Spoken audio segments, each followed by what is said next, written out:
रामैया डोसा की दुकान और रंगैया समोसा की दुकान लगाकर बाजार में एक दूसरे के सामने कई साल से दुकान लगाकर चला रहे हैं। अब इन दोनों की एक दूसरे के साथ बिल्कुल नहीं जमती। रंगैया को हमेशा जलन होती थी कि रामैया उससे ज्यादा कमा रहा है। और इतना ही नहीं, हमेशा कोई ना कोई बात पे रामैया से लड़ते रहता है रंगैया। ऐसे उन दोनों के बीच में बहुत ज्यादा नफरत था।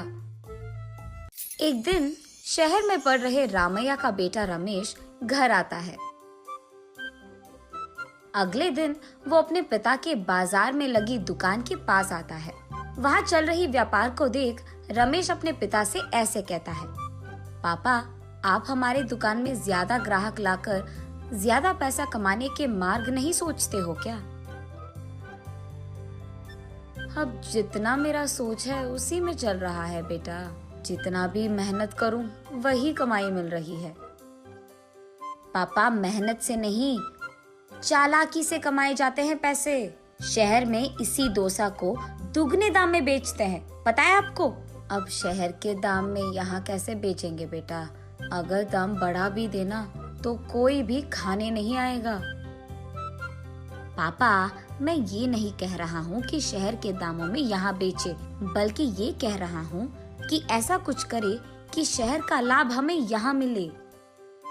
तुम्हारा इरादा मुझे समझ में नहीं आ रहा बेटा, थोड़ा समझा दो। आपको समझाना नहीं, करके दिखाऊंगा, ऐसे कहता है रमेश। रामैया देखते ही रहता है कि रमेश कह क्या रहा है। और इतने में रमेश उनके दुकान के बाहर एक बोर्ड डालता है। उस पे लिखता है कि हमारे दुकान में जो भी ये स्पेशल डोसा खाएगा उसको 10 साधारण डोसा फ्री में मिलेंगे, और जो भी डोसा आप खाओगे उसके भी पैसे नहीं देने पड़ेंगे। पर अगर स्पेशल डोसा खा नहीं पाए तो 10 डोसा का पैसे देना होगा, ऐसे लिख देता है। बोर्ड पे जो लिखा उसने वही बाजार में जोर से चिल्लाकर सबको सुनाता है। ये सुनकर बहुत लोग खुशी के मारे उनके दुकान पहुंच जाते हैं स्पेशल डोसा खाने। स्पेशल डोसा खाने के लिए मैं तैयार हूँ, नहीं नहीं मैं तैयार हूँ, ऐसे सभी आपस में बहस करते हैं। तब रमेश उनके दुकान के बगल में एक बड़ा सा टेबल और चेयर लगाकर जो भी इस प्रतियोगिता में शामिल होना चाहते हैं उनको एक के बाद एक इस कुर्सी पे बैठना होगा, ऐसे कहता है। उसके बाद ठीक उस टेबल के जितना बड़ा डोसा वो बनाकर वहाँ लाता है और उस कुर्सी में बैठे आदमी के सामने पेश करता है। वहाँ मौजूद सारे लोग यही सोचते रहते हैं कि वो आदमी उस डोसा को खा पाएगा कि नहीं।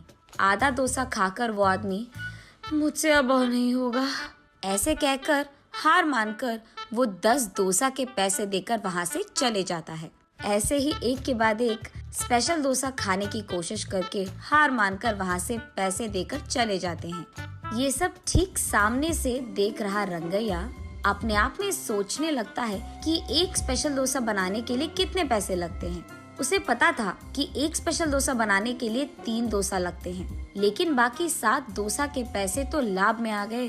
तब उसे समझ आता है और कहता है, बाप रे, ये 3 डोसा बनाकर 7 डोसा का लाभ ले रहा है। बस रंगैया को जलन होती है।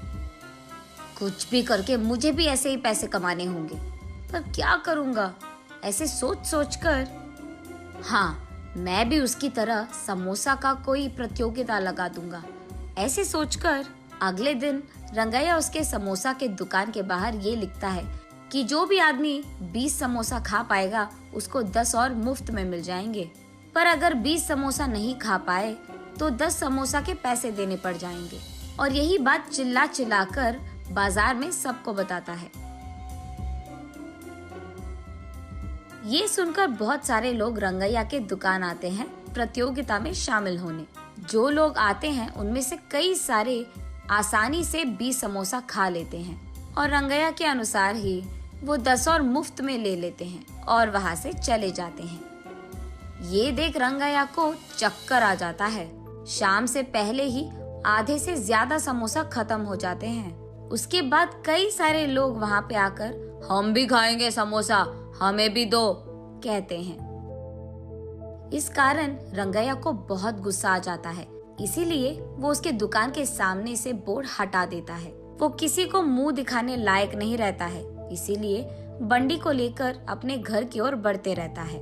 आज तो मैं 1 भी रुपए नहीं कमाया और उल्टा जो भी समोसे थे वो भी बेच दिया मुफ्त में। उसे चक्कर आकर वो नीचे गिर जाता है। आंखें खोलने पर रंगैया एक अस्पताल के बेड पर रहता है। उसके बगल में उसकी बीवी रहती है। मुझे क्या हुआ? मैं कहाँ हूँ? ऐसे पूछता है रंगैया। आपको चक्कर आकर नीचे गिर गए थे, कोई अजनबी आपको यहाँ छोड़ गया, ऐसे कहती है रंगैया की पत्नी। छा, आज सब कुछ नष्ट ही हो गया, सब बुरा हो रहा है। अरे क्या हुआ जी, आप इतने गुस्से में क्यों हो? वैसे आप शाम तक घर की मुंह भी नहीं देखते हैं, लेकिन आज दोपहर से पहले आपके समोसे खत्म हो गए और आप घर भी आ रहे थे। इसलिए वो जो कुछ भी हुआ अपने बीवी को समझाता है। हाय भगवान, मेरा मूर्ख पति, आप बस ये सोच रहे थे कि कितने डोसे बेचने पर उनको कितना लाभ मिल रहा है, लेकिन आपने एक बार भी ये नहीं सोचा कि कितने समोसे बेचने में आपको कितना लाभ आएगा। ये प्रतियोगिता शुरू करने से पहले आपको ये सब सोचना था, आपने सोचा भी नहीं। ये तो होना ही था। तब रंगैया को समझ आता है कि किसी और को देखकर हमें वही काम नहीं दोहराना चाहिए और पहले खुद की देखना चाहिए। कुछ करने से पहले 100 बार सोचना भी चाहिए, तब हम सब खुश रह पाएंगे। ये समझता है रंगैया।